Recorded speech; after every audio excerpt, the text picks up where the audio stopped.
Saat Teduh Keluarga mengajak kita semua untuk menantikan kedatangan Yesus Sang Emmanuel dengan menelusuri jejak-jejak keselamatan dalam sabda Tuhan. Kita sampai di Bethlehem dan melanjutkan perjalanan menuju Yerusalem surgawi.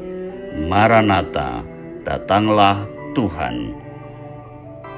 Kami sambut Engkau dalam keluarga kami di masa pandemi ini.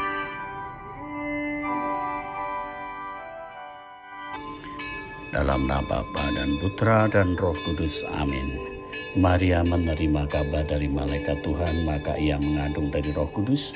Salam Maria, penuh rahmat, Tuhan sertamu, terpujilah engkau di antara wanita dan terpujilah buah tubuhmu Yesus.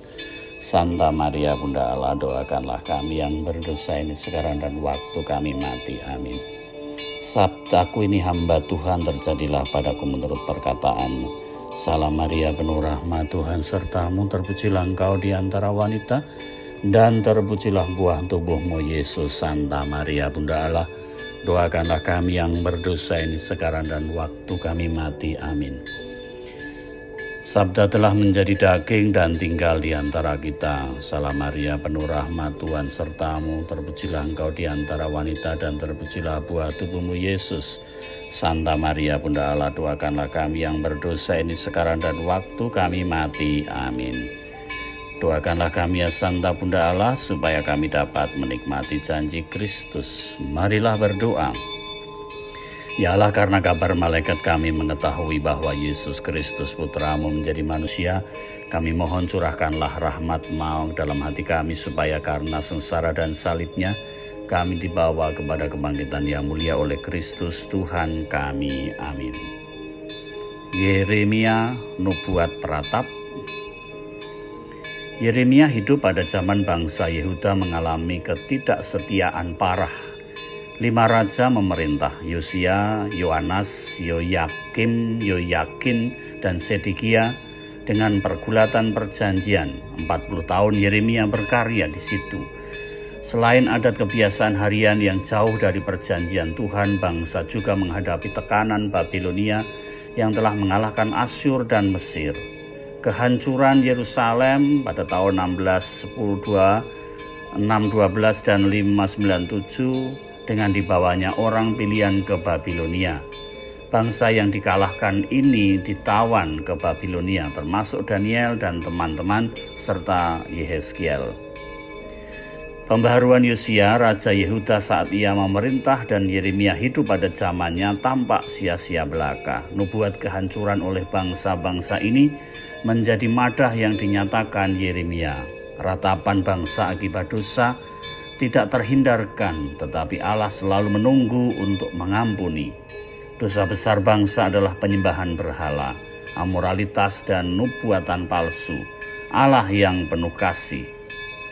Yeremia dipanggil sebagai nabi saat masih muda. Pergulatan hidup nabi sangat kentara. Ia lembut hati sekaligus keras, penuh kasih tapi pantang menyerah. Dalam dirinya kelemahan daging bergumul dengan daya roh. Keinginan-keinginan alami kaula muda tidak diberikan pada nabi muda ini. Ia mendesak bertobat, suatu umat yang tidak tahu lagi, hati yang remuk karena penyesalan.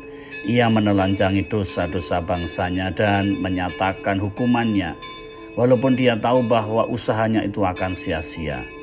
Umat yang dikasihinya membenci dia. Patriot sejati yang setia, taat tanpa pamrih ini dicap sebagai pengkhianat. Nabi yang dirasuki pengharapan yang tak terpadamkan ini harus memamerkan kepalsuan pengharapan umatnya. Nubuat ratapannya menjadi cermin betapa parah ketidaksetiaan pada jalan kebenaran dan sekaligus kerinduan mendalam akan keselamatan itu sendiri. Yeremia seorang nabi peratap tetapi percaya. Marilah hening.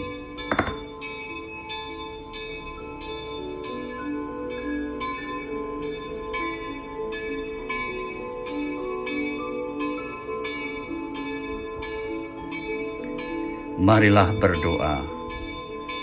Yesus terkasih, tolonglah kami agar selalu memusatkan perhatian padamu dikala kami larut dalam rutinitas harian. Semoga kami selalu teguh berdiri bersamamu dan membawamu ke dalam hidup harian kami. Kami ingin menjumpai Engkau dalam setiap peristiwa hidup kami, dan dengan hati penuh syukur datang menjumpaimu yang terbaring di palungan. Amin.